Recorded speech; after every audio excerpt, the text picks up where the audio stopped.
इति मतिरुपकल्पिता वितृष्णा भगवती शाश्वतपुङ्गवे विभूम्नि स्वसुखमुपहते क्वचित् विहर्तुम् प्रकृतिमुपेयुषि यद्भवप्रवाहः. Kindly mute and also recite along with me.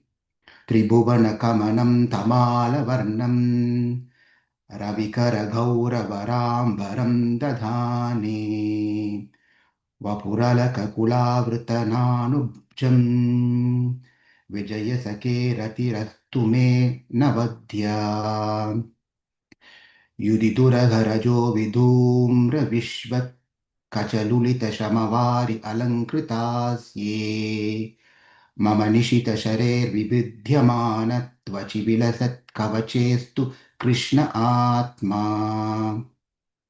सपदि सखि वचो निशम्य मध्ये निजपरयोर्बलयोरतं निवेश्य स्थितवति परसैनिकायुरक्ष्णा हृतवति पार्थ सखे रतिर्ममास्तु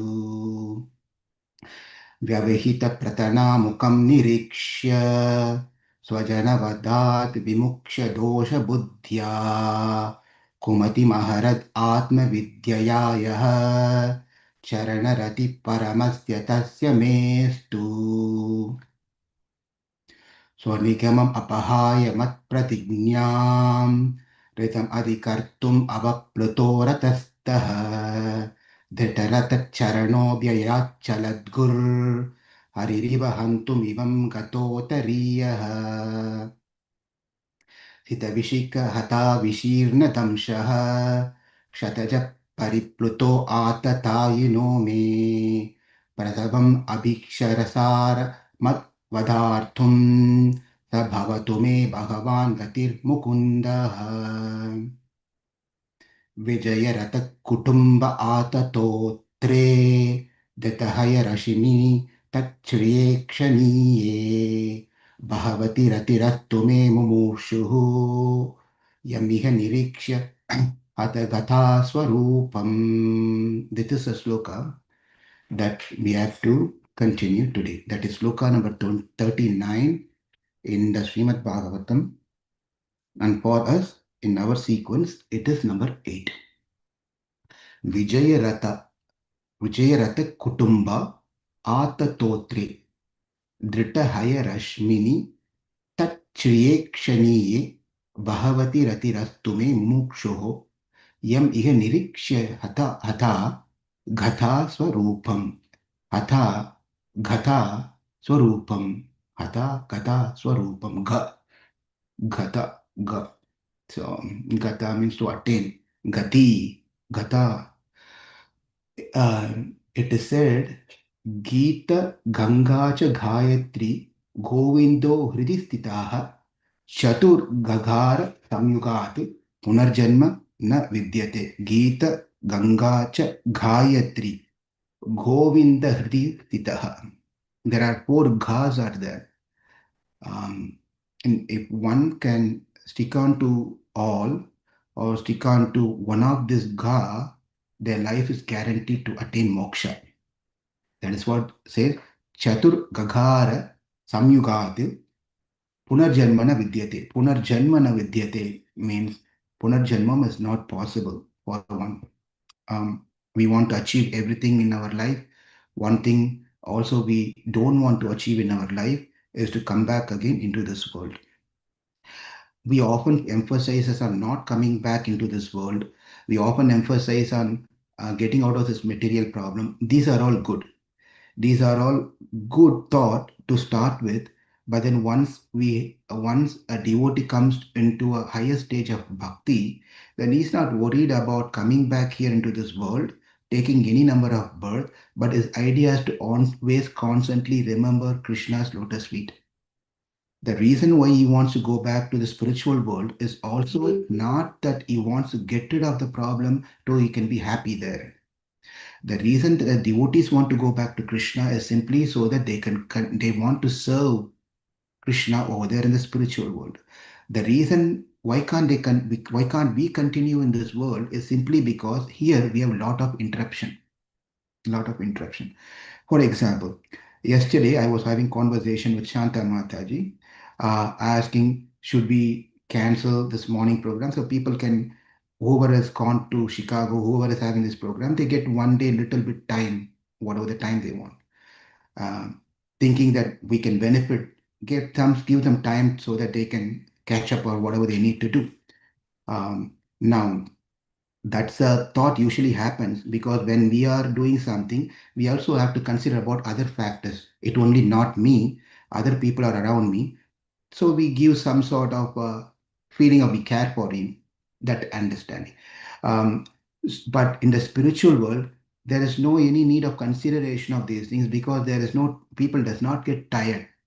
People doesn't have other responsibilities that they have to take care of. People doesn't have any other motive, any other things except Krishna is the only focus in their life to serve Krishna. Therefore, devotees want to go back to the spiritual world for one reason, because here the services are all interrupted. We have interruption all the time. We'll sit to chant, that's when the bell rings. That's where our daughter or son will come and ask for something that they need. Something or the something will happen. Therefore, the devotee's purpose want to go back to spiritual world is so that there's no interruption. How do we do that? There are four ways that we can do. Gita, Ganga, Govinda, Gayatri, and Govinda. The Ga, Ga, Ga, Ga. These four things are there. Gita, we know very well. Gita is not some ladies or girl's name. It is Bhagavad-gita. Bhagavad-gita, Chinchita Gita. So Bhagavad-gita is one thing. If one study Bhagavad-gita, read Bhagavad-gita, apply Bhagavad-gita in their life. That's number one. Ganga Mata is another one. A person who goes to Ganga, dip in Ganga, pray to Ganga, the water that is washed the lotus feet of Trivikrama Swami, one get purified and one can attain moksha.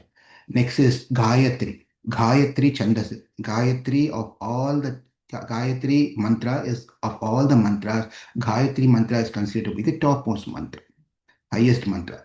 And every devatas have their own Gayatri mantra, by the way. It is not only one mantra. Every Vishnu Gayatri is there, Narayana Gayatri is there, Lakshmi Gayatri is there, other devatas, Rudra has its own, every devata, Panchaksharam. So every mantra is there, but Gayatri mantra is considered to be highest. Every devata has their own Gayatri mantra.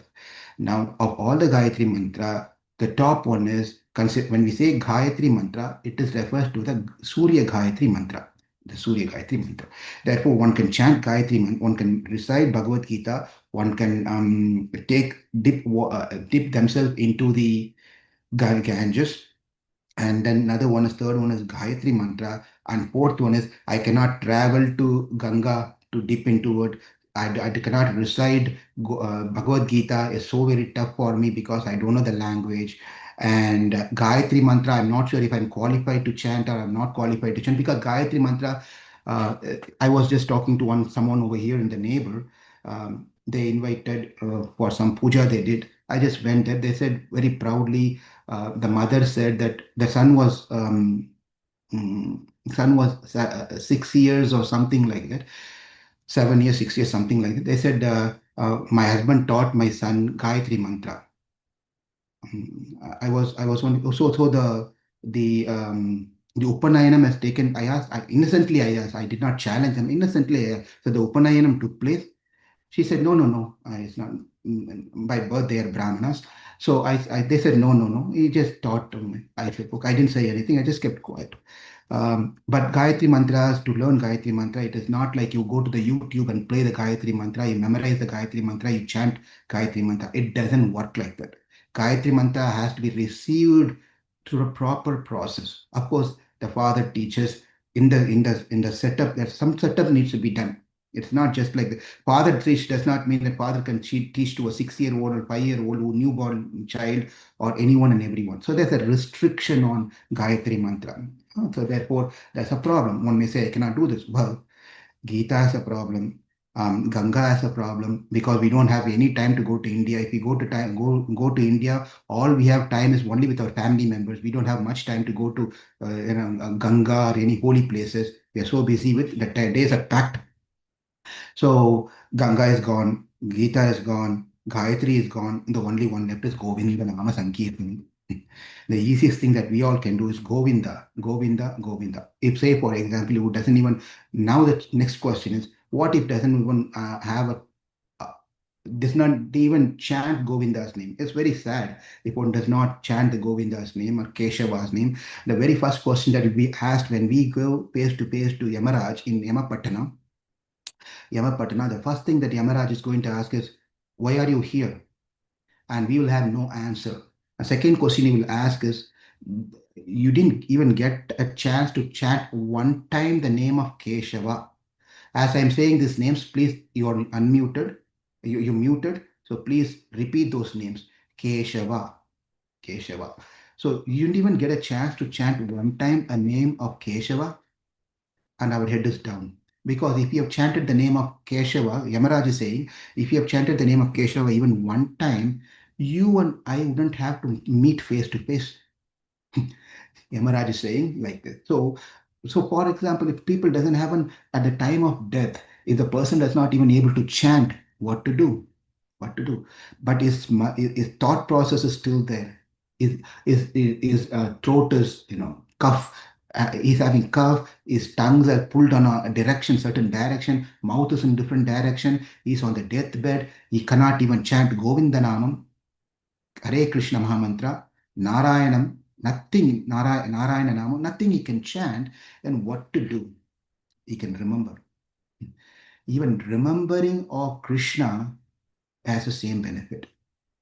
Same benefit. That is why Krishna says, Yam yam vapi smaranam, smaranam. Whatever you remember at the time of death, you will attain that.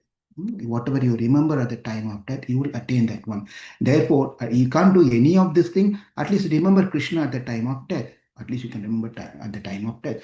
Now, with that said, Gita, Ganga, cha Gayatri, Govinda, Hridis, Titaha, Chatur, Chatur, Gakara, Samyoga, Punarjanman Avidyate. Okay, let's get to the 39th sloka. Okay. Vijay Ratha Kutumbam Ata Totre. Now Krishna, now Bhīṣmadeva was lying on the bed. Remember, 1, 2, 3, 4, 5, 6, 7 slokas are over. 8, 9, 10, 11. 4 more slokas. And he's going to, the fourth sloka, after fourth sloka, is going to depart. Just 4 more slokas. So see. Now, Vijaya Ratha Kutumba Ata Totre. Now he's telling that Krishna, what is your bhakti towards your devotee that you go so low in doing anything for your devotee?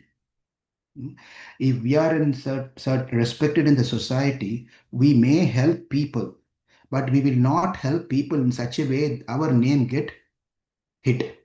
We think, oh, he did such a cheap work. No one will go to the extreme of helping someone else to do some cheap work, so low grade work. No one will do that one. They want to help others. At the same time, people want to maintain their um, own. I have to shut down this phone. So, they'll go to the lowest level of doing anything. Is not possible in the material world. But Bhishmadev is telling that you, my Lord, to protect your Arjuna's family, that is Vijaya Ratha Kutumbam, Ata Totre. So Vijaya Ratha means Vijaya's chariot, Kutumbam is object of any risk. Kutumbe, when the family was in risk, Ata Totre, what you're doing is you're taken a low job. What is the low job did Krishna take? Ata tote dritahaya. Dritahaya. You have taken something to control the horses by holding the whip in the hand, right hand. Rashmini. Rashmini means ropes. Right hand you have taken a whip. On the left hand you have taken the ropes to control the horse. This is the lowest job that you can do. Hmm? Tat Shriya, you are beautifully sung. Ikshaniya, to look at Bhagavati unto you, Rati Astu. Let me get attracted to you, who am I at this time going to die very soon. So let this be my attraction so I can attain you. It's interesting that whoever have looked upon you and fought with you have attained moksha. It is my unfortunate situation. I'm still living here in this world, living in this world. Vichaya Kudumba, the first line of the sloka, Vijaya Ratha Kudumba means when the situations happens in one's life, as difficult situations happens in one's life, they have to save the family members. They have to do something. They can do anything at that point of time to save a family. That is given. Where do we learn this one? In Śrīmad Bhāgavatam itself, in the 10th canto, we saw that when Kamsa was ready to kill Devaki, Kamsa was ready to kill Devaki, at that time, Vasudev, to protect his newly wedded wife, he promised that I will give all my child. Whenever I get a child, I'll give it to you. You do whatever you want. Is that good to do? Yes, it is good to do according to the Shastra, time, place, and circumstances. That is what is needed at that point of time. Therefore, it is okay to do such things. Likewise, to protect your devotee, Ata Totre, Drita Haya Rashmini, Tat Shriyekshaniya. That means you have carried on your right hand a whip. On the left hand, you're holding to the rope. What can be lower job than this for your position? Why it is lower? Here's was the question. What is wrong in holding the rope and what is wrong in holding the stick, the whip in the hand? Because these hands, Krishna's hands, are not meant to hold the whip and rope and slippers and things like that. He carries chakra, shankha and chakra. In the hands that he is supposed to carry shankha chakra, he is carrying a whip and is carrying a rope. What are you doing, Krishna? Why are you doing like this? Don't you understand? You're going to that level of saving a devotee, but I am also your family. Do you know that? You're forgetting that I am also your family. Vasudhaiva Kudumbakam. Vasudhaiva Kudumbakam means many times people think that Vasudeva Kudumbam. It has nothing to do with Vasudeva Kudumbam. It is Vasudeva. Vasu means earth, Mother Earth. Vasudeva Kudumbakam means we are all one family because our mother is earth. We may be calling that is his family and my family, right? Usually this happens when the siblings are together, brother, sister, brother, brother, sister, sister, sister, brother. When the family is formed, they have the same father and mother, and they all grew up together. This is, please understand this one. They grew up together, eat together, play together, fight together, shop together, do whatever they want together, brother and sister. They do all this thing together. When they grow, they get married.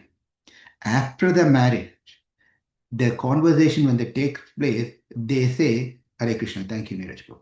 And Rachna Mataji, thank you. When the conversation takes place within that particular family, they consider the brother family now as that family, brother's family, sister family, their child, their family. That is how the conversation changes. Same father, same mother. After some period when the stages of life comes, the things also changes over a period of the time. Now, when it comes to as humanity all, we all have only one mother. That is Mother Earth. We all belong to that mother. Therefore, it is said Vasudha. Vasudha means Mother Earth. Vasudheva Kudumbaka means we belong to Mother Earth. Therefore, Krishna, don't forget, I am also Vasudheva Kudumbam. I am also belong to your family. And you are the husband of this Mother Earth. Therefore, I belong to you. Why don't you protect me? Why don't you save me? If you save me, I would not ask you to carry the whip and the rope. You can come with Sankha and Chakra.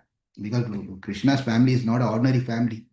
We cannot find any family like that. Krishna had 16, of course, there are kings went above and beyond Krishna who had many wives, many wives. But Krishna had 16,000 wives. 16,000 wives. The many kings who had wives could be because they could not have children. But Krishna was not like that. Krishna had 16,000 plus wives, and each wife had 10 sons and one daughter. He doesn't have to go to school. He doesn't have to invite anyone from outside to attend functions and festivals. It's all within the family only. They can do very happily. Therefore, he's telling that Bhishmadeva is telling, I'm also part of your kutumbam. I'm also part of your family, Krishna. Why don't you protect me, Krishna? If you protect me, don't have to take care of the low job, which Arjuna, not understanding who you are, assigning you such job. It is said that when the battle was going on at that time, Krishna would be sitting, okay, the charioteer was sitting in the front and Arjuna in the back. Arjuna would be busy fighting with a bow and arrow. And how do you tell the charioteer to take certain direction? It's just so touching to hear that Arjuna would tell Krishna to turn right and turn left, not by words, not by anything, by his foot. When Arjuna touches right side of Krishna, which is foot, Krishna understand he has to turn and make a turn to the right side and drive the chariot. When Arjuna kicks or touches, don't say kick, touches Krishna on the left side of it, Krishna understand Arjuna wants me to turn towards left side. That is the level of service that Krishna did for Arjuna. And Bhishma is telling, I wouldn't have let you do all this thing. I wouldn't have let you do all this thing. And you don't need to go through any of these things. You can just protect me. Protect me by carrying Sudarshana, carrying Shankha and Chakra. You can come. I would not let you to carry ropes and sticks. Bhagavati, no, Bhagavati Ratirastume Mumukshuhu. Yam ihe nirikshya hatha gata swarupam.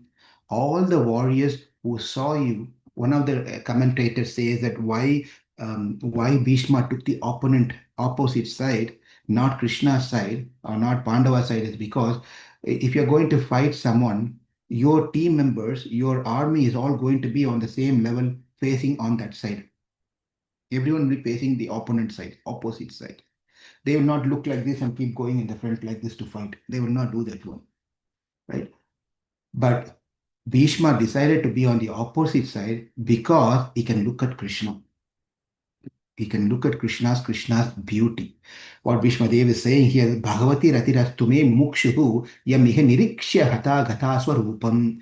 Those who fought in the battlefield looking at your beautiful face, they all attain moksha. They are all killed by you who died in the battlefield. Looking at your face, they all have attained moksha. Sarupya moksha. Sarupya means they get the form of the Lord. Just like Lord with four-hand form, they all got the Sarupya. Mokshas are different types. Salokya, Samipya, Sarupya, Sashti, Sayujam. These are 5 types of different mokshas that has been said in the scriptures. Bhagavatam also covers this. Salokya means you attain a moksha where you reside in the same loka of the Lord. You must be saying, what is that loka of the Lord? Because the spiritual world is not one, just static, one place. There are different lokas also in the spiritual world. Vaikuntha is not limited. It has many lokas within Vaikuntha also.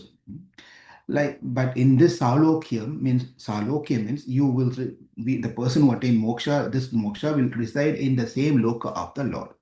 Samipya means one gets the selected qualities of the Lord.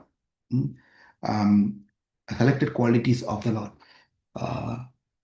The no hunger, no thirst, no old age, whatever has been thought that will take place, things like the 8 qualities has been explained by the Upanishad. They will get these 8 qualities in full. That does not mean they will also get Mahalakshmi and like that. It's not like that. They also become into the creation of the universe. They don't do any of those things. As selected qualities is been given to these people, and the person who has attained the Samipya Moksha. And Sarupya means is what Bhishmadeva is saying. This one will attain the 400 form exactly like that of the Lord. They look identical. If you go to the Vishnu Mandir, Vishnu temple, any of the Vishnu, especially on the southern India, before you enter the Garbhagriha, the main altar inside, when you enter, they on the outside of the altar, there will be two Vishnu-like personalities. They are the doorkeepers, Dwarapalakas, right? They exactly look like Vishnu, Krishna, with 400 forms, Jaya, Vijaya, and so forth. Sashti means one who attains the opulences like that of the Lord. And then Sayujya means enjoy the transcendental qualities of the Lord. This is again different meaning has been given to some of these things, but this is one meaning, Sayujya. But what Bhīṣmadeva is saying is that all the soldiers have attained the Sarupya Mukti by looking at your beautiful face. Look at me, I'm still living. I'm still living. Then Krishna is smiling, and internally he's just smiling that Bhishma, that is why I am here. This is all happening when Bhishma is lying on the bed of arrows, right? Krishna is smiling at Bhishma and saying, that is why I'm here. Don't worry about it. That's why I'm here. You can look at me while you're leaving the body. Yam yam vapi smaran bhavam tvajatyante kalevaram tam tam ivaiti konteya sadadat bhava bhavita. Bhava bhavita. That means whatever you remember at the time of death, that is what one attains in the next life without fail. Prabhupada translates this that without fail, there's no any doubt about it, one will attain that particular form. Now, Bhīṣmadeva was also exactly waiting for this particular moment. He was not waiting for the right stars to come to the right position and Uttarayanam and Sukla Paksha, none of these things. He was just waiting for this moment where Krishna can come. And that's why Krishna was also meditating on Bhīṣmadeva. At that point of time, Bhishma was reciting this particular sloka that you saved your family. You consider yourself to be a family of Arjuna. Why don't you consider me also? And why don't you also give me the same thing what the soldiers got? Vijaya Rata Kutumba Ata Totre Dridahaya Rashmini Tachayekshaniya Bhavati Ratiratume Mumukshuhu Yamiga Niriksha Hata Gatha Swarupam, the beautiful form of the Lord Swarupam. Rupam, Swarupam. We'll talk about sometime later what does Rupam means, what does Swarupam means as we go. Now let's get into the 49th sloka. 40th sloka, 9th in our series. Lalita Gati Vilasa Valguhasa Pranaya Nirikshana Kalpitoru Manaha Kritam Anukrita Vatya Unmadhandaha Prakritim Ahan Kila Yasya Gopa Vadvaha. Lalita Gati. Lalita Gati. Lalita Gati means movements. That means it's walk. Many of the songs now we hear in the movies, the romantic song or a heroic song, if you see, it's all, they're just making copies of all these beautiful songs and slokas from the scriptures. Actually, Lalita Gati. Lalita Gati means when he walks, it is so attractive. When he walks, he is so attractive. In my office, the place that I was sitting, there's one person kept on walking. Kept on walking means when he goes out, in and out, in and out, in and out. His walking style is little different. He walks little, the top of his body little in the front, and the tummy in the back, and walk in the front. It was something like different style of walk. I was kept on watching, not kept on watching. I just obviously just he has to pass through me. When I raised my head, I just watched walking like this. I suddenly started noting that I also started walking like that, like this, like this, like. Then I said, what am I doing here? I have my way of walking. He has his way of walking. Why do it? So like this, now Bhishma Dev is saying that your walking style is so beautiful. Your movements, whatever you move your finger, it is so style. You move your eye, is so my style. Your smile is so beautiful and attractive. So Lalita Gati Vilasa Halgu Hasam. Hasam means a smile, smiling. Attahasam. Attahasam. Smita means uh, uh, Smita means just like this, just smiling like this, slightly smiling. One of the reason it is Acharyas with the rasa bhava, they say that the reason that Sita wanted to go to forest is because she can't even smile openly, because she had 300 plus mother-in-laws over there. So she was thinking, according to Valmiki Ramayana, Kamba Ramayana, he has 60,000 wives. Who? Dasharatha. Anyway, so now how can, even with one mother-in-law, you cannot be openly speaking and openly talking? Now things have changed different in the traditional way I'm talking about. But anyway, so here Sita was not able to laugh openly. So attahasam. Attahasam means to laugh. Attahasam means LOL. That's all. LOL.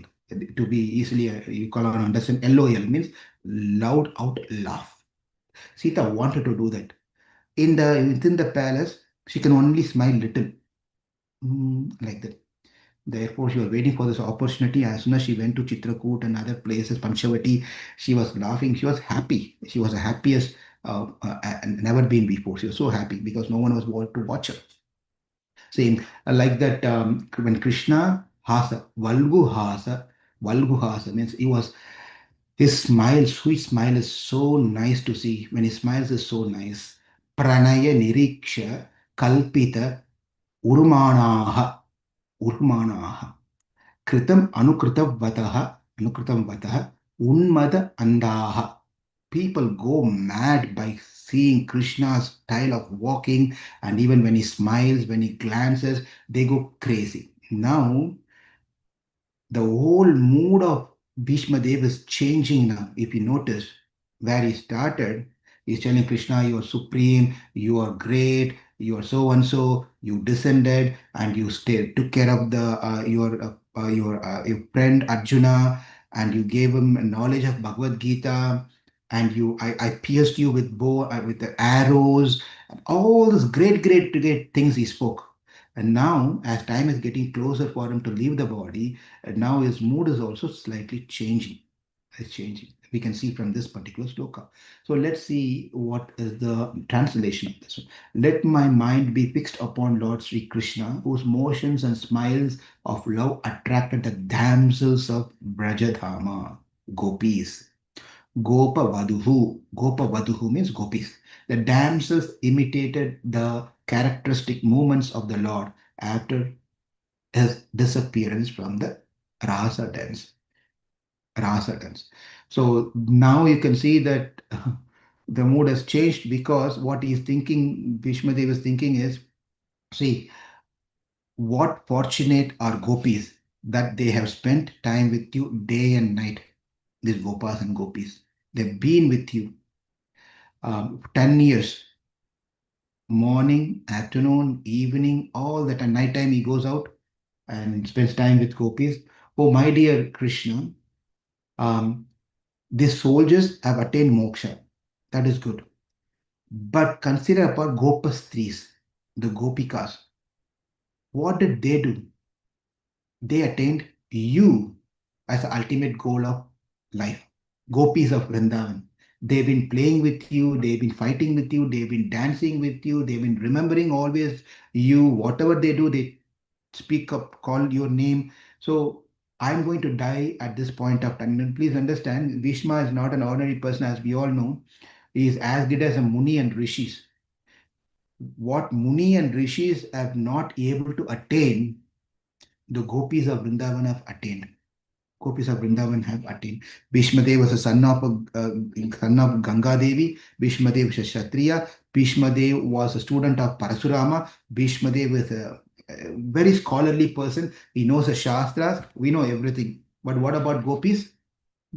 Their guru is not Parasurama. They are not Kshatriyas. They are simple Vaishyas. They are not gone to school also. They don't know how to even properly do certain things. They don't know any of these things. Ordinary parents they had. They did not take birth in a high class. So, but look at them, what they have achieved in their life. But what did I do that I have to be born as so and so, but I don't have access to what the gopis had? This is an important point.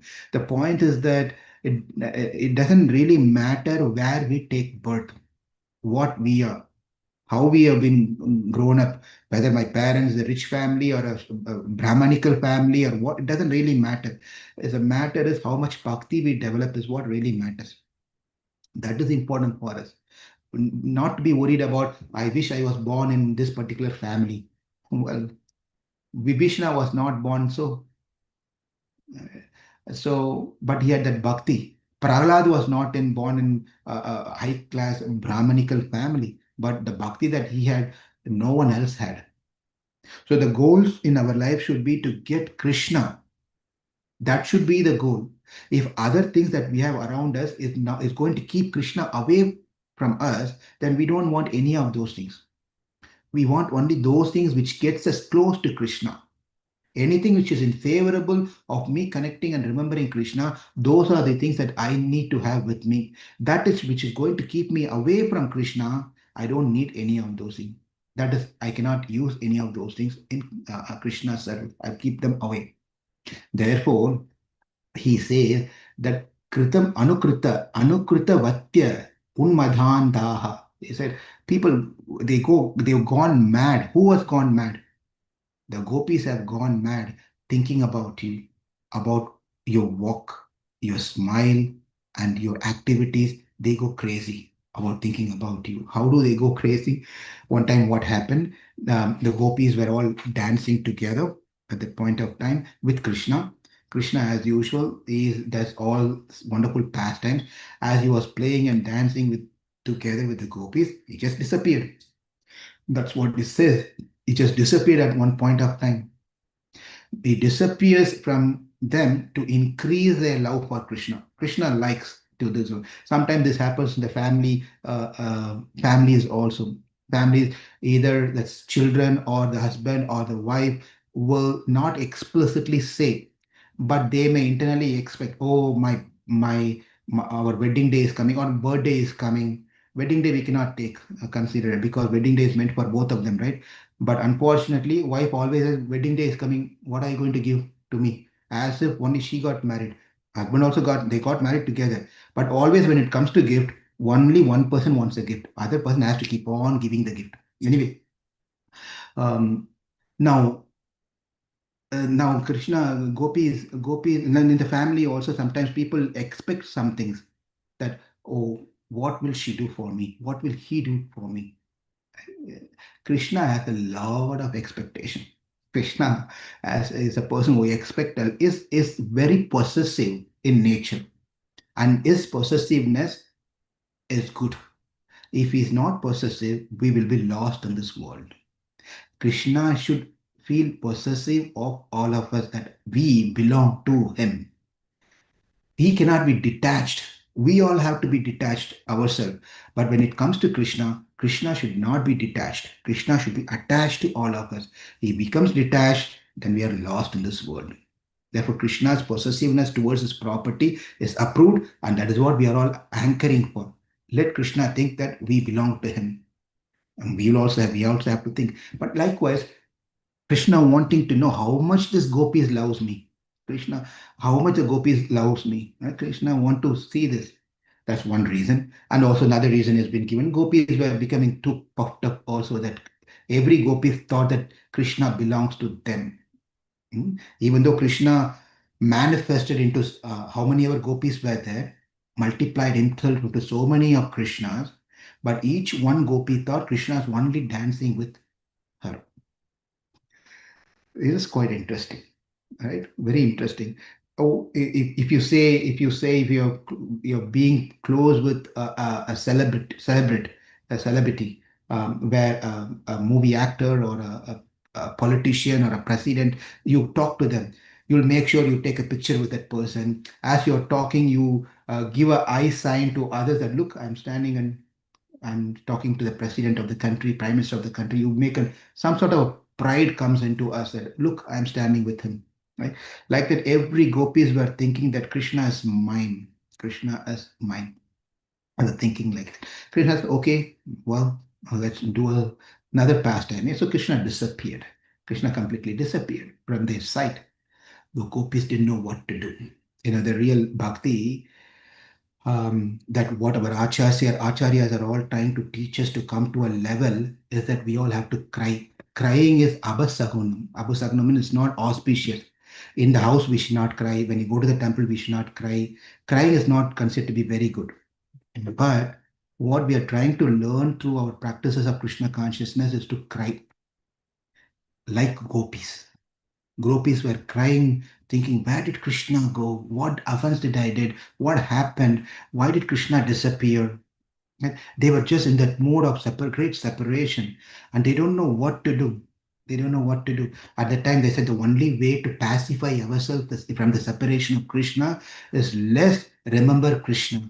And one gopi said, well, I will be Krishna and you will be Balaram, you will be Sudhama, you will be Madhumangal, you will be so and so, and we will all start playing. And the girls of Vrindavan in that particular in the forest, they all enacting the pastimes of Krishna.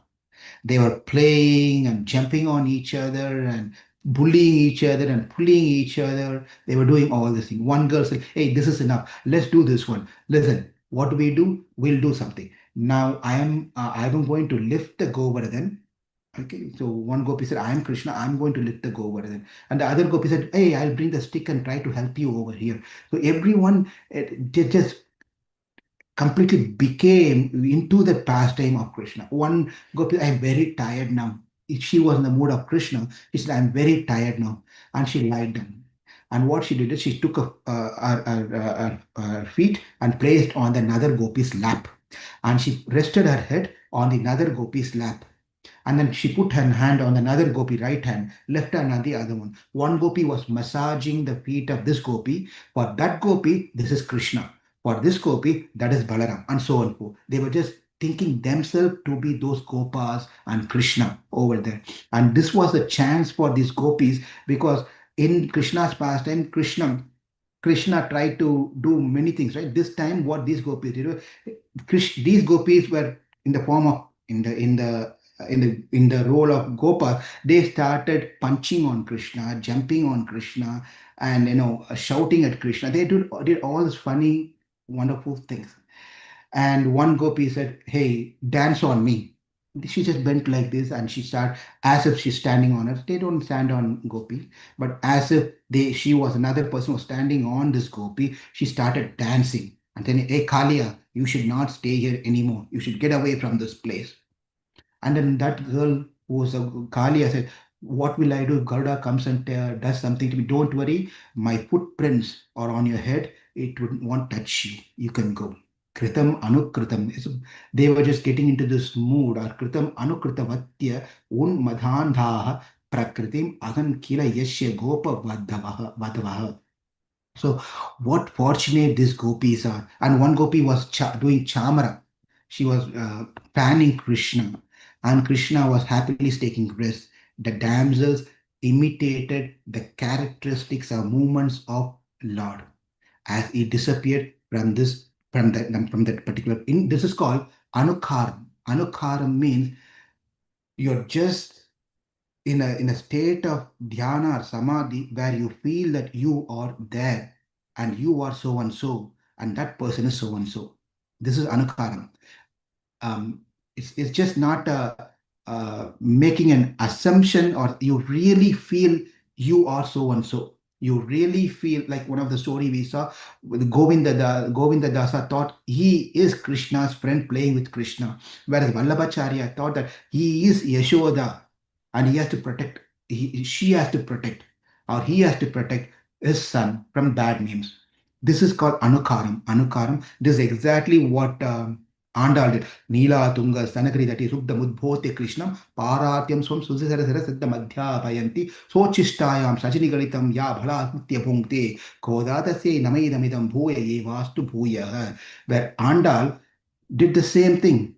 மார்கழி திங்கள் மதி நிறைந்த நன்னாளால் நீராட போதுவீர் போதுமினோ நேரிழீர் சீர் மல்கும் ஆழிப்பாடி செல்வ சிறுமீர்கால் கூர்வேல் கொடுந்தொழில நந்த கோபன் குமரன் ஏரார்ந்த கன்னி யசோத இளஞ்சிங்கம் கார்மேனி செங்கன் கதிர்மதியம் போல் முகத்தான் நாராயணனே நமக்கே பறை தருவான் பாரோர் புழ படிந்தேரோர் எம்பாவாய்.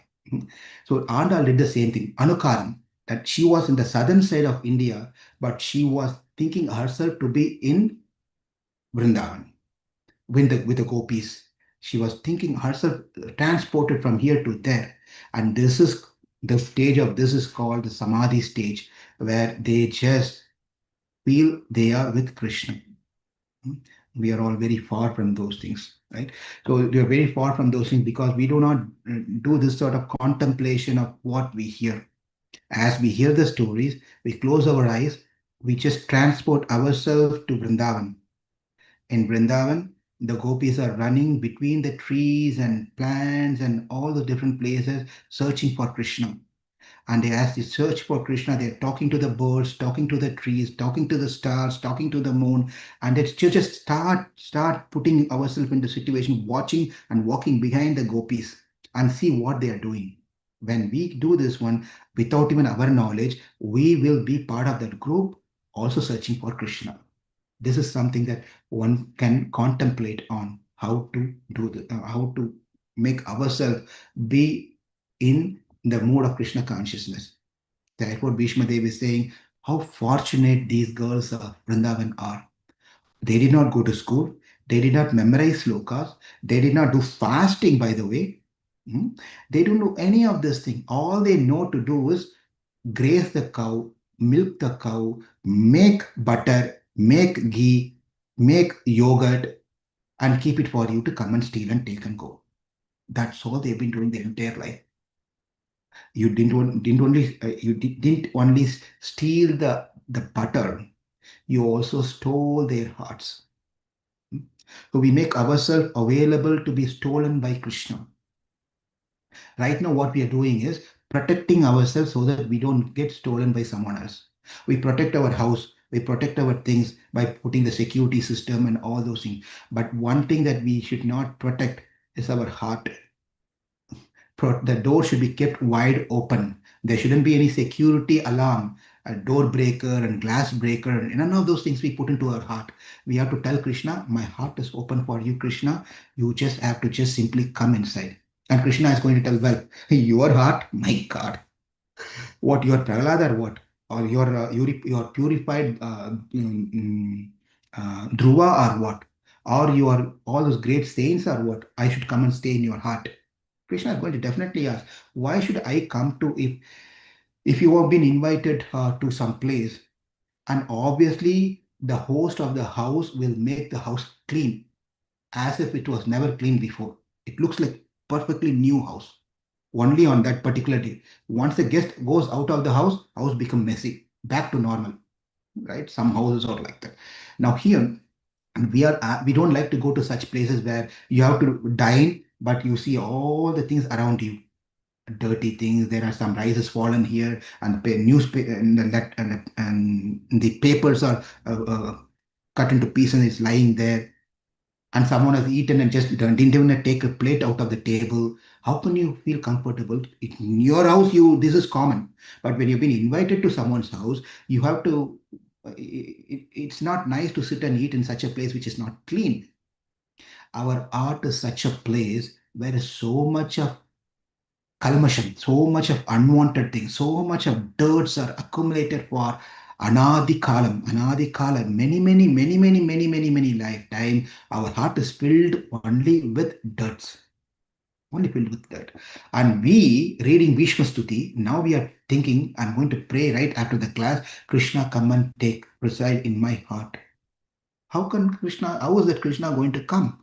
He's going to tell, come on, Lal, you do all the 16 rounds of chanting without any offenses, 10 offenses, avoid 10 offenses, and do a best service as a servant of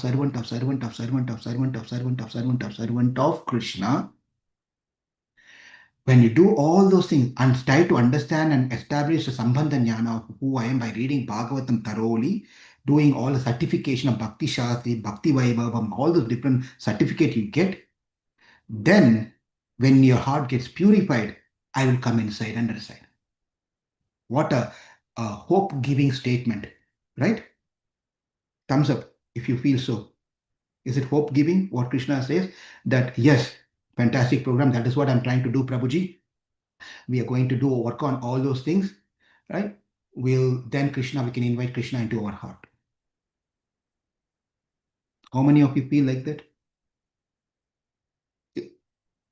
That's the right way to do. No one is going to speak. Okay. That's not going to happen. That's not going to happen. It's this challenge. But the best thing that we can do is, in India, this happens. If some of you have a property in India, right? And you have this property, you've not visited the land or a apartment or a house, whatever you have, you've not visited that house for quite a long period of time. One fine day, you tell your wife or wife tells the husband, hey, my property is there in this Hyderabad, in New, wherever the place is. So let's go and find out and see, we can do something over there. And whenever we go on vacation, we can stay over there. So the family, they made a point that they're going to find the property where the property is. If no one knows where somehow you found the maps, found the document and everything, and you go there on the plain land, which was a land. Now there is a house, right? It's nice. Someone has built for you. Now you go and knock the door. Is that person is living there with the family and so on. He's asking, "Who are you?" And you say, "I mean, I should ask you the question. Who are you? This is my land." No, that person says, "This is my house. Land may be yours. The house I built. This, hey, but this house you built on my land. Now I built. This is mine." What? Seriously? Yeah, that's how it works over here.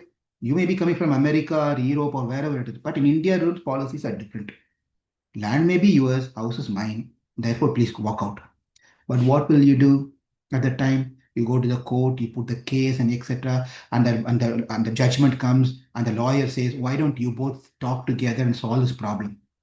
But I don't want to give up that land because that land is given as a gift to me by my forefathers, my father. I don't want to give up that land. I need that land. I'm going to fight for it. I'm not going to compromise by taking some money from him. I'm not going to do anything. So what to do?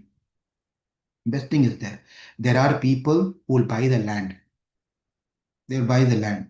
So you find such people, Shetji, someone, find a politician or whoever it is, get the person, request him to do something, and that person will take in charge of getting that person out of the house.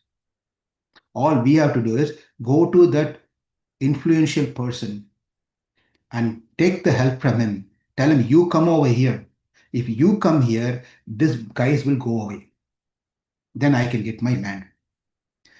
When we have all the unwanted things in our residing without even paying any rent, these are the things. Kama, Krodha, Lobha, Matsarya, all the different things are sitting inside our heart without paying even $1 of rent to us all these years. They are all happily sitting inside, taken occupied our heart. So what we have to do is go to that person, Serji, go to that person, you please come inside. When you come, these guys will run away. So we have to invite Krishna into our heart. We don't need to wait for the purification to take place to happen. Krishna can come inside and he'll purify and kick them out. He'll just kick everyone off. Likewise, when the beauty of the gopis are they don't have any shine. Gopis did not have any shine in performing their bhakti towards Krishna. Likewise, we should not be having some shyness within us to chant Krishna's name, dance for Krishna on the streets or wherever we are. We should not be thinking of anything. As we are thinking of us, what will others think if I go with tilak on my forehead? What will others think if I wear all these things on my neck? What will others think if I dance on the street? That means you only think about what others will think about you. But when it comes to Krishna consciousness, you don't care about these things in one sense. Right? When it comes to Krishna, there's nothing that we should be worried about what others will think me chanting. Yesterday, I was going on a walk, chanting, having a chanting bath, and was just going for a walk in the morning after a morning program. I was walking on the street, and two of the neighbors called, "Hey, Lal, come here." I went, "Is everything okay?" I said, "Yeah, everything is okay." What happened to your hand? You got hurt or something, or having something around your hand. Then I got an opportunity to tell them, look, nothing, here is what it is. I showed them the Tulasi Mala. I said, hey, what are you doing? I'm just walking, chanting and walking. Chanting and walking? Uh, what do you do? What do you chant? It gave me an opportunity to talk to people about Krishna for a few minutes. They were happy. And they were asking more questions about why do you carry that mala inside the bag? These are simple questions, but they will ask this question. Why you carry the mala inside the bag? At home also you have a bag and chant, or you don't need to have a bag. Then I have to tell them, you have to have this one because for the cleanliness and etc. etc. Therefore, we try to find an opportunity at every given moment to speak about Krishna. So this is very important also. So let's see here. Um, yeah. So the slokas, let's go back to the sloka. Lalita gati vilasa valguhasa pranaya nirikshana kalpito rumanaha kritam anukritavatya unmadhandaha prakritim agan kila yasya gopa vadvaha. Gopa vadvaha. What fortunate. What fortunate. So Bhishma is saying what fortunate they are. How they have fixed their mind upon you. Let my mind also get fixed upon you, your motion and your smile, your beautiful smile. Krishna's smile is so very powerful with a lot of meanings to it. And that ends the 40th sloka. Right? Yeah. Okay. Let's see. Next sloka. This is another beautiful sloka. Muni Gana Nripa Varya Sankulentaha. Is everyone having another half an hour time to stay? Hare Krishna. Yes, Prabhuji. Sure, Prabhu. One more. Yes, Prabhu. Yes, Prabhuji. Sure, Prabhu. Sure, Prabhu. Thank you. Some little bit of encouragement. Muni Gana Nripa Varya Sankulentaha. Sadasi Yudhishthira Rajasuya Yesham Arhanam Upapeta Ikshaniyaha Mama Drishi Gochara Yesha Avir Atma Muni Gana Nripavarya. Now, what happened is that at one point of time, there was Yudhishthira Maharaj wanted to do a yagya called Rajasuya Yagya. Rajasuya Yagya. And in the Rajasuya Yagya, Agara Puja, there is a puja that has to be performed by having one person as a chief guest. All the importance will be given to that person as part of the Rajasuya Yagya. One has to be selected, and that respect should be given to that person. Honor should be given to that person by everyone. So they were the question: who should be that person? Who should be that person who can get that puja, special puja? And then they were discussing. First of all, there's no point of discussing about who should be doing this one. But then anyway, as they were discussing, one were saying that Bhīṣma, they were saying that, including Bhīṣmadeva, by the way, Bhīṣma, Drona, also Ashwathama, they were all telling that Krishna can be given this special puja. As everyone was saying Krishna's name, they came to Sahadeva. Nakula Sahadeva, Pancha Pandavas, Yudhishthira, Bhishma, Arjuna, Nakula, and Sahadeva. Sahadeva is very special. So when they came to Sahadeva, the same question was being asked. Who should be given this Agara Puja, special puja, respect to be given of this Rajasuya Yagya? He said that you should not even asking this question, first of all. That is the biggest mistake, offense. Second one is, if at all it is anyone else other than Krishna who's been given this one, I will go and kick that person's head with my left foot. As soon as Sahadeva said this, the flowers showered from the sky. All the devatas and all the residents of the higher planetary system, they all showered flowers on Sahadeva alone. Not one flower fell on Bhishma or Drona or Ashwatthama or anyone else who also supported Krishna. But their way of supporting was, yeah, Krishna can be So, if, for example, say you have a program at your home, Maharaj is coming to your house, and you have a program at your house, home this evening, and then I'm asking you, how many people are coming? And you say, oh, many people have been coming. Then I'm asking, what about Brinda Mataji? Is she coming? She can also come. Shanta Mataji is telling, she can also come. What does it mean? You're not very much interested whether she comes or doesn't come. It doesn't really bothers you. It doesn't really matter. That's all it means. Oh, yeah, I forgot. I need to call her and invite her. She must be here. That's a different statement. Now you're telling, yeah, she can come. She may come. That means what? You're not very sure, or you're not very, you're uncertain, you're not very much into it, right? Likewise, when Bhishma, Drona, and everyone said, yeah, Krishna can be given. And Sahadev did not like this, the way of telling. Sahadev did not like it. He said, if anyone else is being given that Agra Puja, I will kick them with my left foot. This is all in Mahabharata, by the way. You can't find it in Śrīmad Bhāgavatam. When this statement is given, this is called the fixing yourself and understanding Krishna's position. Your understanding does not change by any means. Therefore, it has to be very strong. If you are in Krishna consciousness, we should understand. Sometimes people have this idea, I will also pray to Krishna. I will also pray to Krishna. Prabhuji, I will also pray to Krishna. Huh? I will also pray to the other God. That doesn't work like that. As I've already discussed, Krishna is very possessive personality. If you also keep Krishna, let's say simple example. If those who are married here, okay, just take this as simple example only. Don't quote me. Now you are you're getting a birthday gift for, let me see here, 1, 2, 3, 4, 5, 6. Okay, yeah. So whatever. Let me give this example. Now you have your wife's birthday.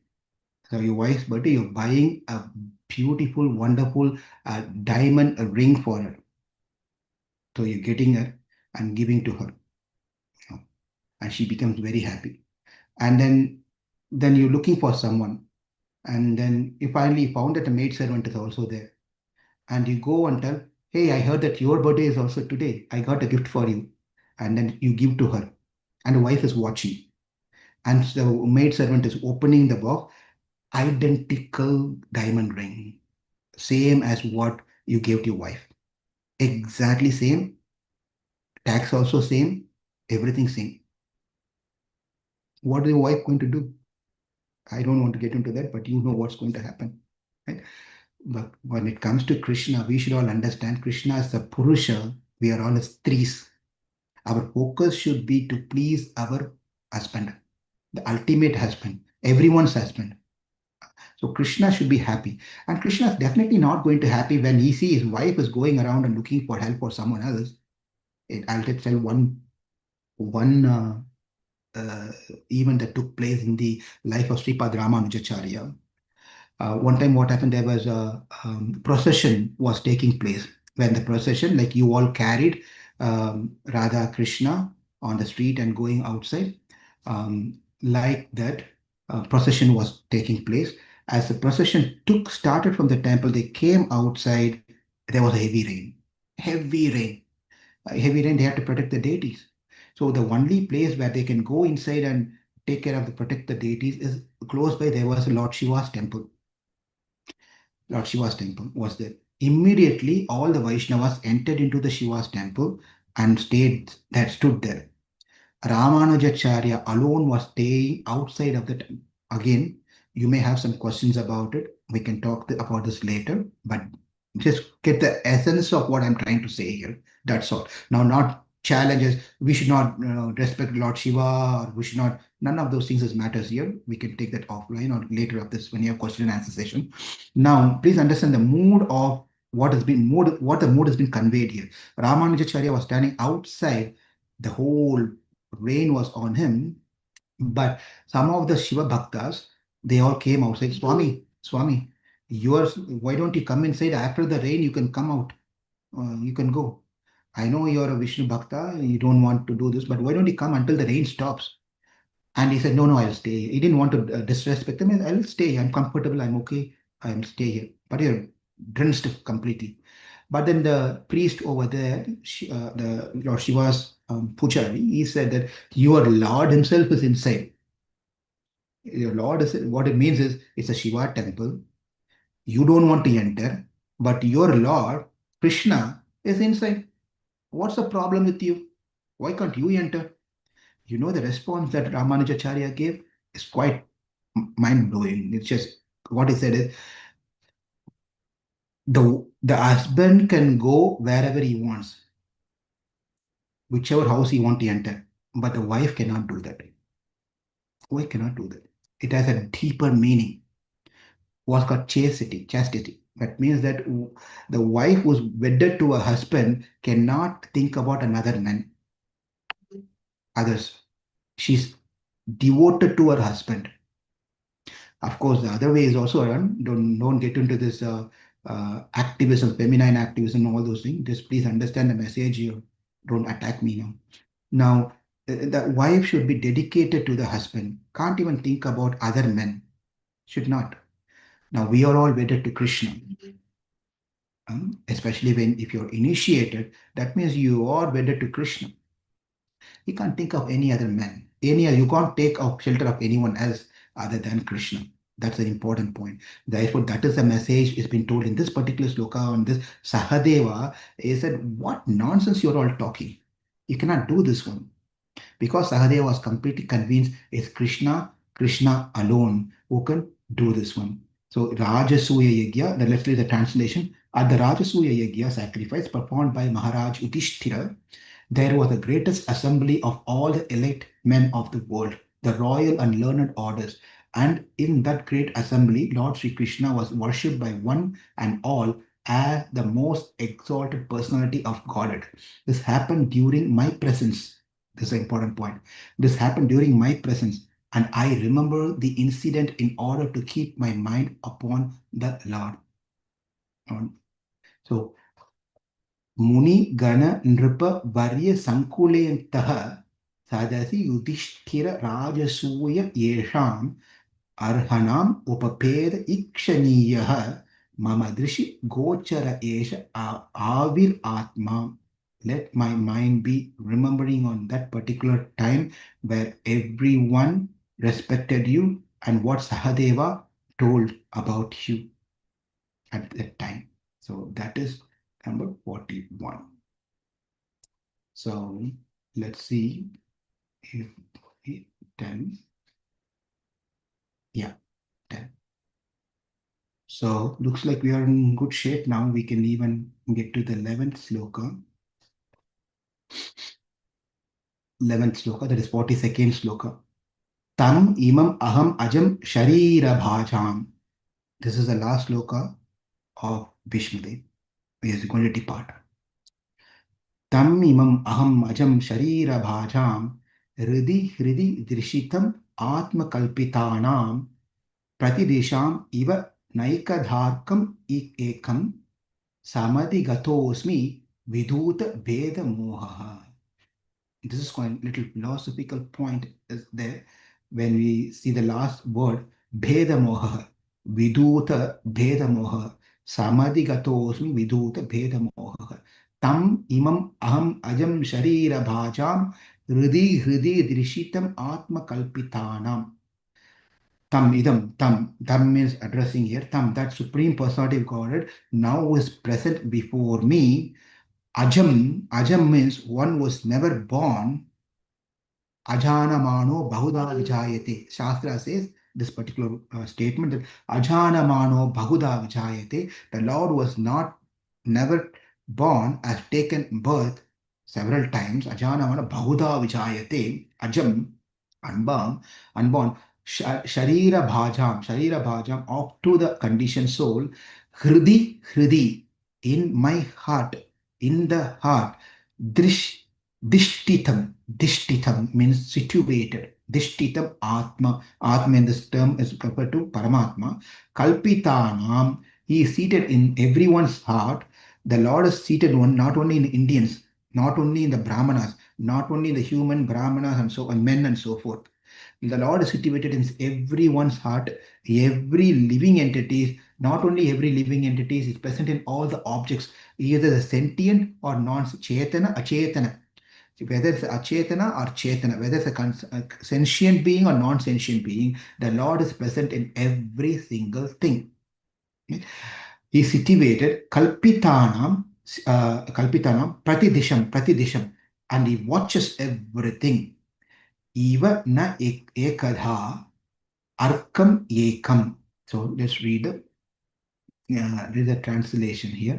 Now I have meditated with full concentration upon that one Lord, Sri Krishna, now present before me, because now I have transcended the misconception of duality in regard to his presence in everyone's heart, even in the heart of the mental speculators. He is in everyone's heart. The sun may be perceived differently, but the sun is one. That has been told here, that pratidrisham iva naikadharkam ekam, the sun may look, if you go in front, if you place 100 different pots filled with water and keep it under the sun, right, you can see 100 suns in each and every pot will have one sun. 100 pots will have 100 sun. 100 plus 1, 101, right? But the truth is not so. It's only one sun which is reflected into all these 100 pots. 100 pots. This is quite philosophical, because Adi Shankaracharya's school of thought of Advaita philosophy, which is also known as Mayavadam. Mayavadam says that, Brahma Mokkate. Brahma Mokkate means Brahman is only one and everything is false. Brahmam Satyam. Shakan Mithya. Everything is false. That means one God. Whatever you seeing, everything else is false. How do you understand this one? Well, if you take 100 pots and keep it in front under the sun or under the moon, you see 100 moons are there or suns are there. Are they real? No, they are not real. They are just a reflection.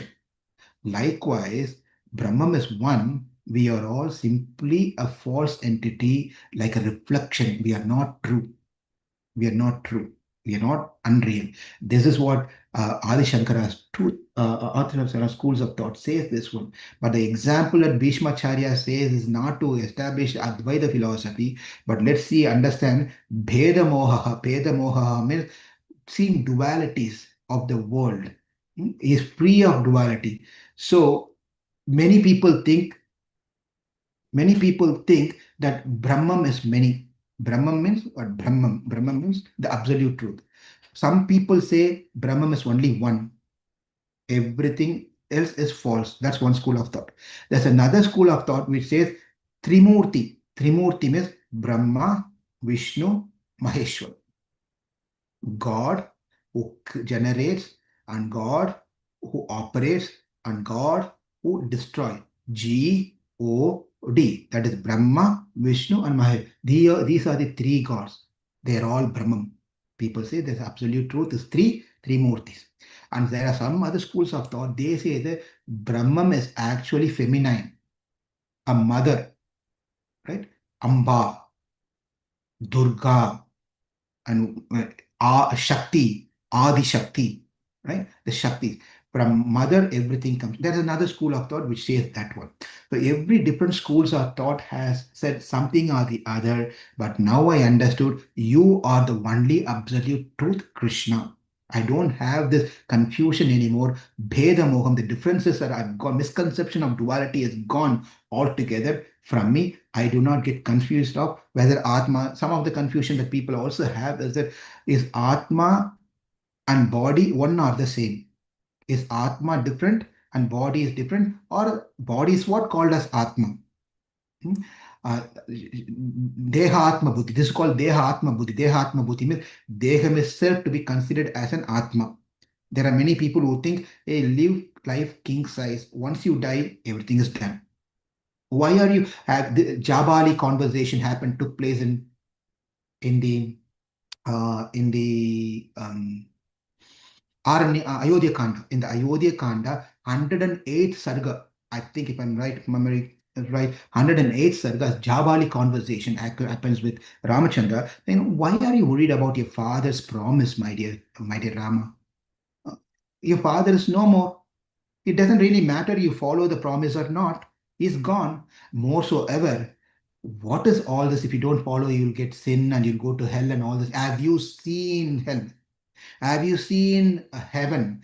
Do you remember your past life? Do you have anyone has come back and told that in my past life I was so and so? We never hear any of this thing. This whole concept of karma theory is just bogus. It's not real. Don't worry. As long as you live life happily. Charvaka philosophy. Live life happily. Go back to Ayodhya, become a king, and enjoy life as long as you're in this world. Don't worry about dharma, karma, and all these different things. They are not real. Jabali conversation. So why? Because what it says is that Atma and Shariram, Atma and the soul and the body are one and the same. They're not different. There's no difference. Therefore, people get confused. Hmm. Therefore, people get confused. That is what's been told. Samadhi gatosmi vidhuta bheda moha. Vidhuta bheda moha.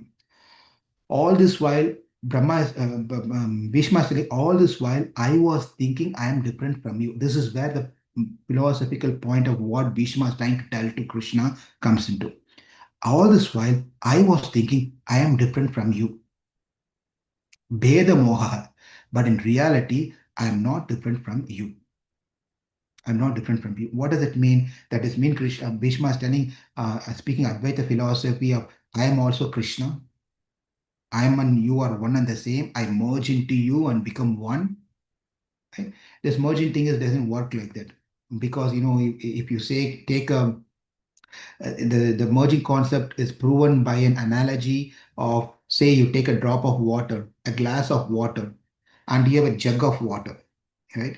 You have a jug of water, you have a water bottle, the Nitya, you're here, you carry sometimes, I see water bottle, you carry water bottle, and you have half of the water in your water bottle, and then you want to fill because you're going to drive back home or you go somewhere, you want to fill the water bottle, you take another glass of water and pour it into that one. Now I'm going to come and tell Nitya, can you please separate out the glass of water that you just poured in? Nitya, can you do that?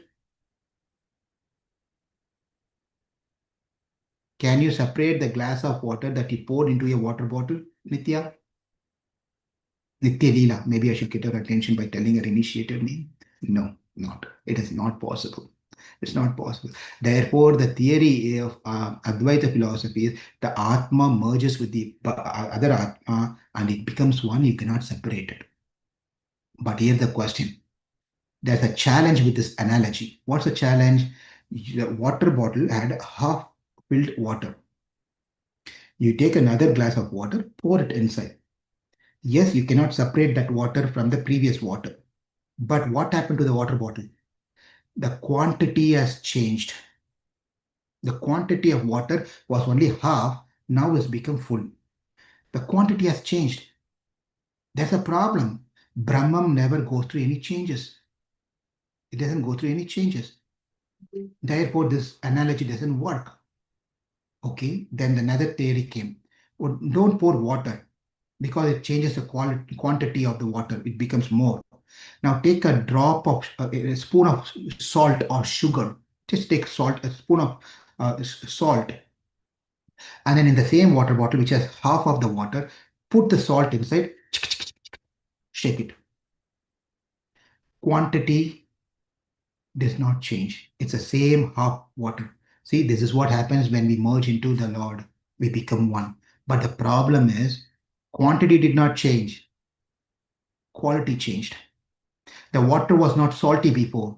Now he added a spoon of salt into it. It becomes salty water.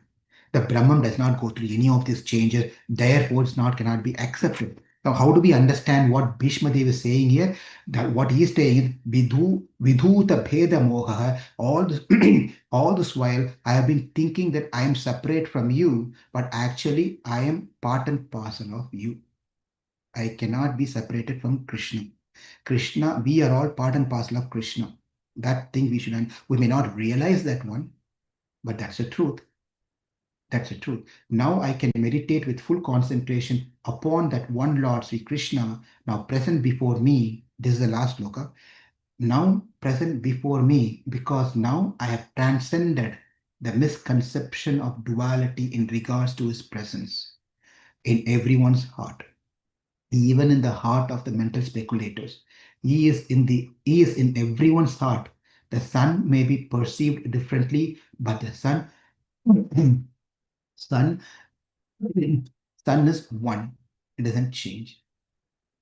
And therefore, when we understand Krishna as the absolute source of everything, if we have that knowledge, every other knowledge is a subservient of that particular knowledge. Ketu was one of the disciple. Its story has been explained in an Upanishad, where there was one student by name Ketu. He comes back after finishing his school studies. Right? He came by his style of coming. Only the father understood. He did not study the real essence of whatever need to be taught in the school. He did not get the essence of the education. He understood, because when you study, you become more humble. That is the purpose of education. Not that you become more puffed up as you get educated more and more and more and more. It's not that you become puffed up. The more you learn, we can understand that person by looking how humble that person is. But Ketu was coming like this, straight walk. The father could understand that he is not got the message. Then the father asked, how did the school go? You stayed in your Gurukula for so many years. How did, I learned everything, father. I know everything. I learned everything. I know everything. I know everything. Who are you to tell? That mentality is also there sometimes. So the son said that, I know, I learned everything, father. But the father said, looks like you've not really understood the essence of the education. You're not, looks like you're missing something. Ketu said, no, my father, I learned everything. Guru had taught me everything. Really? Yes. Then you tell me something. Let me ask you a question. You tell me something. What is that one thing when you learn, when you know, when you realize you know everything? What is that one thing that you realize? No, that means you learned everything, you know everything else. For example, cell phone. When you know the cell phone, you know about the glass cases, you know about the book, Japa book, you know about what is mouse, you know about what is light, you know about what is pen, you know about um, everything that you can think of just by knowing what is this. This is called cell phone. I know what is cell phone. That means I know the world. And Ketu was laughing. He said, Father, you know, this question itself doesn't make sense to me. It doesn't make sense to me.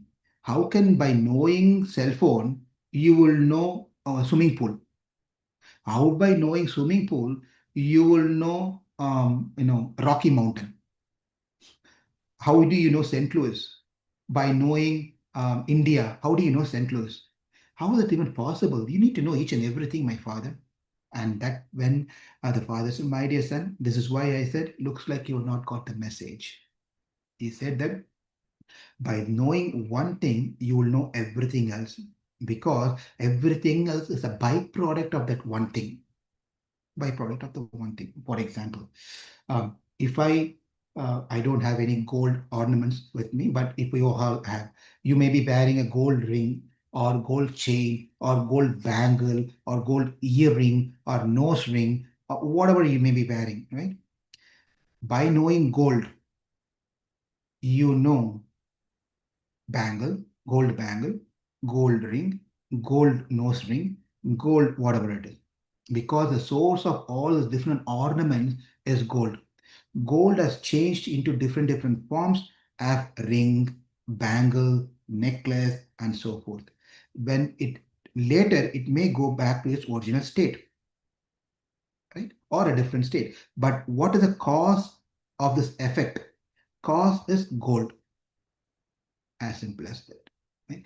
Now, if you go and drink mango lassi or a mango juice, if I'm telling that by knowing the water, You know what is mango lassi is.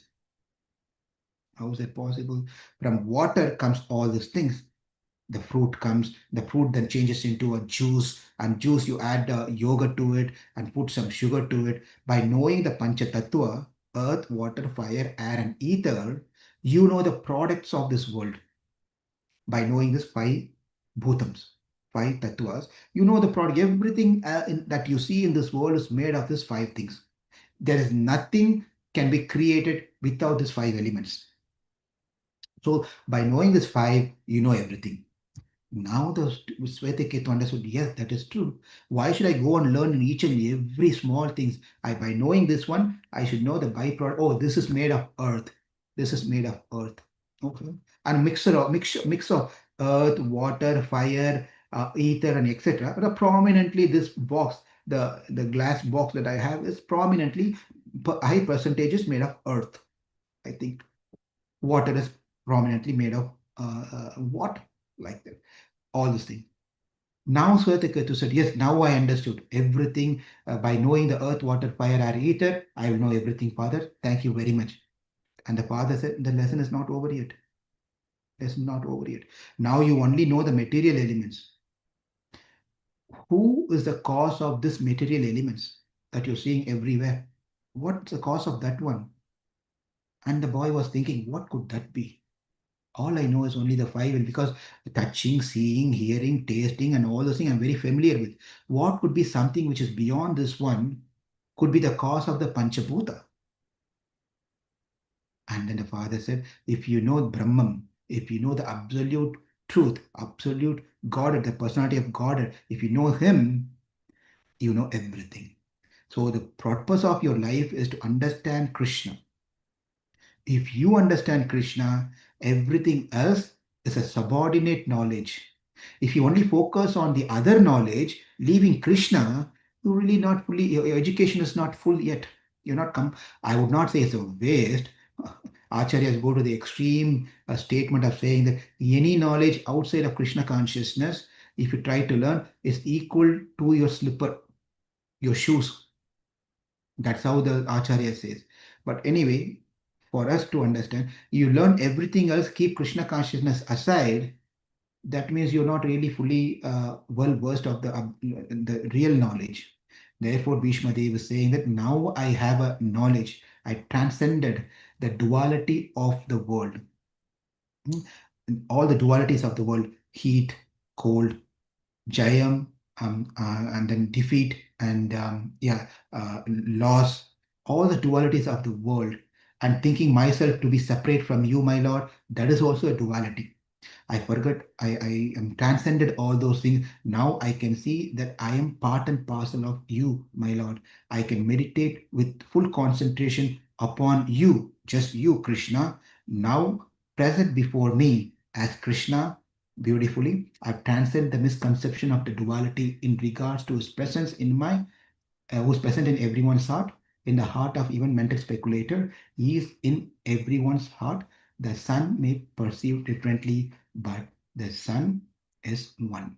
Tam imam aham ajam sharira bhajam hridi hridi drishitam atma kalpithanam pratidisham iva naikadharkam ekam samadhi gatosmi vidhuta bheda moha. Now, with that said, once again, we will just recite the last sloka of today's verse 43. Suta Uvacha Krishna evam bhavati manovag drishti vritibihi atmanyatmanam avishya sontasveh uparamat. Suta Goswami said, thus Bhīṣmadeva merged himself in the Supreme Soul, Lord Sri Krishna, the Supreme Personality of Godhead, with his mind, speech, sight, and actions. And thus he became silent and his breathing stopped.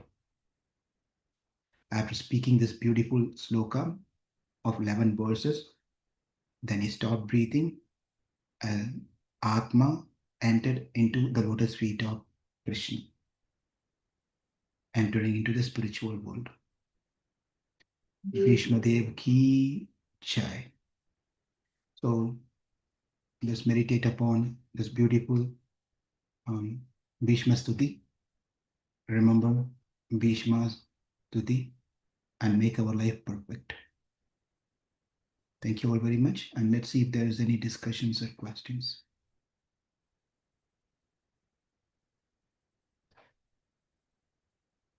Yes.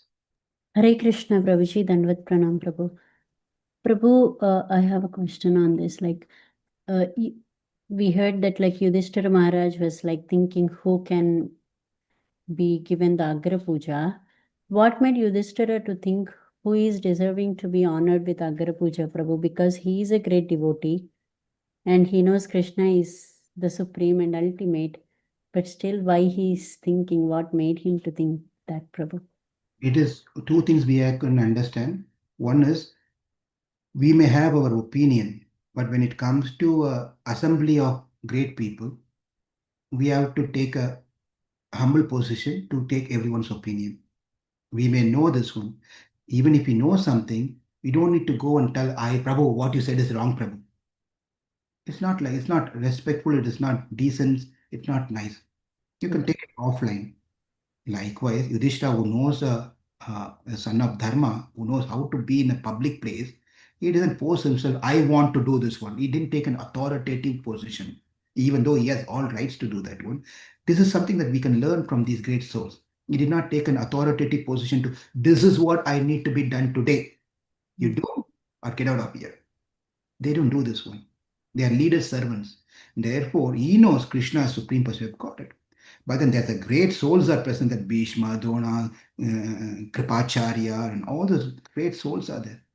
We want to hear from them. And he knows very well this is what is going to be coming out. By doing, that's number one. Number two is this brings up more glories to Krishna. More glories to Krishna. If this incident wouldn't have happened, Sahadev wouldn't have said such statement, and the Devatas and all the great souls wouldn't have showered the flower to confirm what Sahadev said. It just a simply a closed thing. I appoint Krishna to be the go through the Agra Puja, done, everything is done. Well, we may ask a question later. Someone will ask a question: who approved this one? How can Yudhishthira make a choice like this? Because he's a king. Who approved this one? Shishupala can ask. Anyone can ask. Who approved this one? Well, everyone approved. Number one, even the devatas from the sky approved what's been told. Does it make sense? Yes, Prabhu, of course. Thank you, Prabhu. Thank you. Being humble. Yes, Prabhu. Hare Krishna. Yeah, this is one important thing we all have to learn, that we may know much more better than others. Simple thing is that I feel the same thing. You all know more than what I am speaking. But this is for my own purification, and I like to share what little bit I know. But you may know more than what I'm saying. But you are all patiently hearing because it's Krishna Katha. Even though my language is not good, presentation and delivery is not good, but still you're doing, because the essence is what is important rather than going through the details of how it's being presented.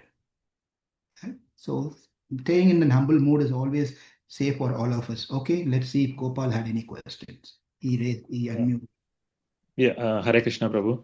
Prabhu, in your lecture today, you said Krishna is a very possessive. And we should not, and he would not be, and I understood he would not be happy if you are worshipping along with other gods. So I am also worshipping Krishna, also worship Ganesha or worship Hanuman or whatever. So how can we say this to non-ISKCON people, like who are not following because we cannot say, hey, remove everyone else, put Krishna on top. I feel it's little difficult to convey that message to other than the people here, in ISKCON. It's an offense to do that, first of all. To go and tell people, remove here all this thing, only keep Krishna, the biggest offense. We should never do that one. Okay. Okay, please do not do. If at all you're trying to do that one, it becomes more fanatic of such actions or fanatism. I would not recommend anyone to do that. Let the people worship whomever they want to worship. Invite to the Bhagavad-gita class. Invite them to the temple. Let them do kirtan. Give them the copy of Bhagavad-gita or any other small books that you can think of. Even if Bhagavad-gita is too much for them, give the small books like whatever books that you can think of. Let Krishna, you give an opportunity, open the door, give an opportunity for them to explore. Krishna will take care of the rest. When Krishna takes care of the rest, it could be you be the, again, maybe the instrument in Krishna's game to get them further into Krishna consciousness. But initial thought is we never should think that we have to change their altar, change their worship into Krishna, only Krishna. We don't need to do that part. And it's not good also to do so. Rather give them the knowledge in some way or the other, lighter way. Most of us were, at least I can speak of myself, most of us were not Krishna devotees. To be really, I don't know if anyone is, or by birth, by thing, I was not. I was Lord Shiva's Bhakta and Hanuman. These two. Every Saturday I go to our close by in our house, there was a temple called Kapalishwar temple. Every morning, no one have to tell me go to the temple. I will get up and go to Kapalishwar temple. I spent so much time over there, Shiva. And I was having this vibhuti like this. I won't keep little like this, be like for a style or something. I'll have full like this, 3 lines across. That's how I was doing those things. But somehow or the other, Krishna took over. Somehow or the other, Lord Shiva blessed me, I would say. So the same thing. Okay. Okay, Prabhu. Thank you, Appreciate, Prabhu. we just appreciate what they do, but we don't become into their program.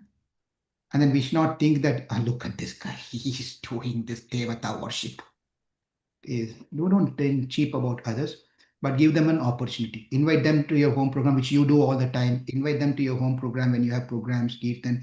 A little bit something goes inside, we don't know, that will fluctuate. It will become bigger at one point of time. We just give them an opportunity. That's all. Thank you. Anything else? Thank you. Hare Krishna. Yes. Yes. Soumya Mataji, you can go, Mataji. I'll ask later. Soumya, yes. What's your question? Hare Krishna Prabhu, you mentioned that we have to like invite Krishna to come and stay in our hearts, but Krishna is like already present in everyone's heart as like a super soul or Paramatma. So how to understand that? Do you realize that Krishna is present inside? Have you seen Krishna? Or No. your actions and everything says that, yes, Krishna, I'm eating this one piece of laddu. It's for you, Krishna. Please eat. Are you doing these things? No. Therefore, yes, Krishna is present in everyone's heart. By we telling come and sit in, that means we are making ourselves aware that Krishna is present inside. It's an awareness for ourselves to tell Krishna, you are in my heart. Krishna is present everywhere, but we don't see Krishna. These are that Krishna was present in our heart is only for yogis, by the way, not for ordinary people. Yogis can see the Chaturpuja form of Krishna within their heart. Ordinary people cannot see, even though he is there. Therefore, we make that prayer, please come into my heart. Please come into my heart. Right? Does that make sense? Yeah, Prabhu, thank you. The mood of the prayer. If Krishna said, why should I come? I'm already inside. He is not going to say, okay, I'll be there. That means what? I'll make prakasam. I'll make sure that I'm there inside you. He will give us that vision to see us is present. That's what he is going to do from inside. And why only heart? As a devotee, as we said, like Prahlad, we have to see Krishna everywhere. Krishna everywhere. So we are not yogis yet. Therefore, we say, Krishna, come present, be present in my heart. Remove all my anarthas. Take over my heart. Right now, my heart is filled with other relationships and other friends and families and money and properties, and everything is filled up to the top. Please, you come now. as a mode of prayer. Thank you. Thank you, Prabhu. Anyone else?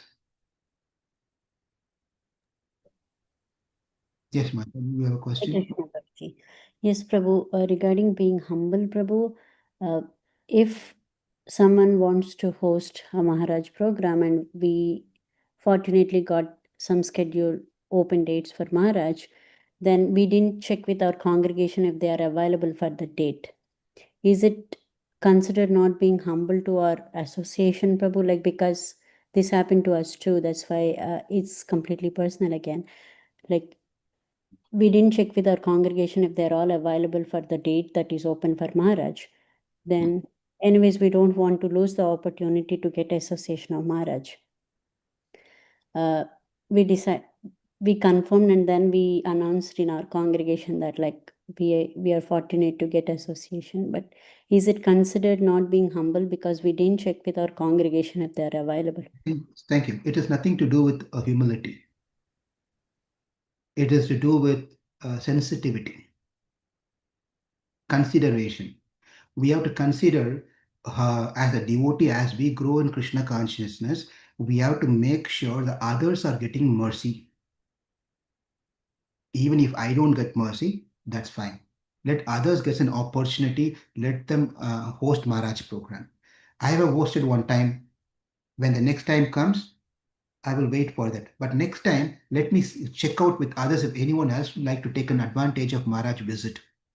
Let them host. And I will help them and assist them and do whatever I can. Even if they are not devotees, I will make an arrangement, make a potluck system from making prasadam and all those things. I will help them. Let them get mercy of Maharaj. So this is not about not being humble. It is more about how much we are thinking about others.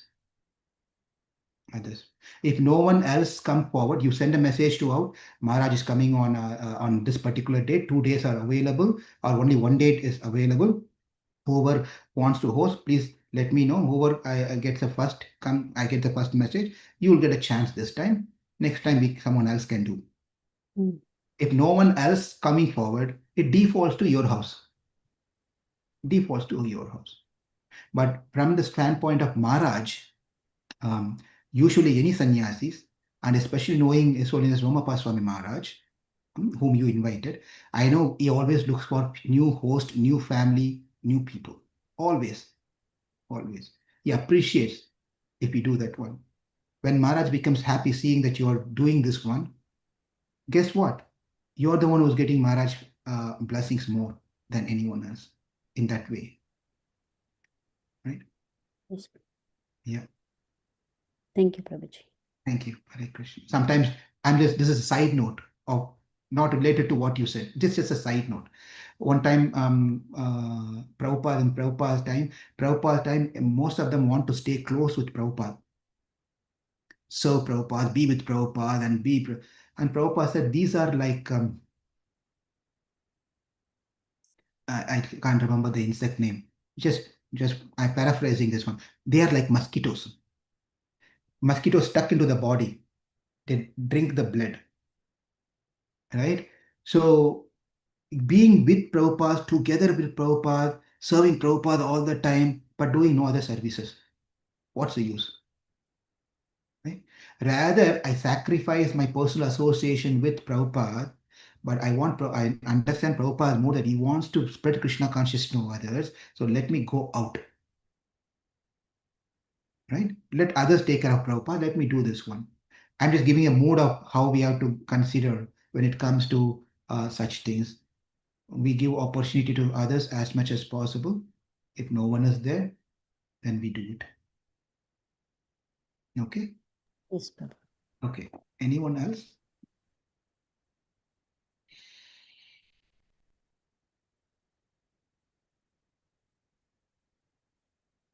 Okay, very good. Thank you all very much for being here with us to release this beautiful nectar of Bhīṣma stuti.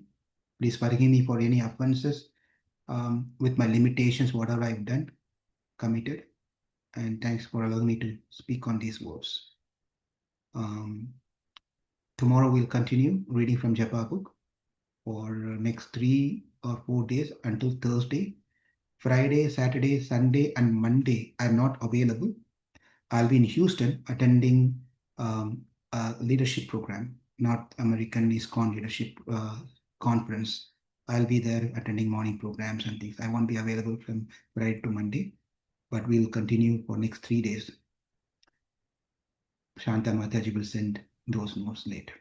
Thank you all very much. You all have a wonderful. Krishna Prabhu, just as you announced, so Saturday, anyway, Sunday is the devotee sharing will continue, and Saturday we maybe devotees wanted to do anything or will continue chanting, Prabhu. You can continue chanting, or if any more devotees are available, they can do the sharing part. Or if anyone else is available to do a longer speech, a class, that is also fine. Anyone would like to give a presentation, take the full time of Saturday, that is also fine. So you can reach out and do whatever, however you like to do on Saturday. Sure, Prabhu. Thank you, Prabhu. So devotees, so if anyone wants to do anything on Saturday, whatever you like, please let me know. Anyway, I'll send that personal message. But yeah. If no one is there, then you chant from 5 to 6. Yeah. And dismiss. Sure. Thank you. Thank you all very much. Hare Krishna. Have a wonderful rest of the day. We'll meet again tomorrow, 5 a.m. Central Time. Hare Krishna. Hare Krishna. Bhīṣma. Hare Krishna. Okay.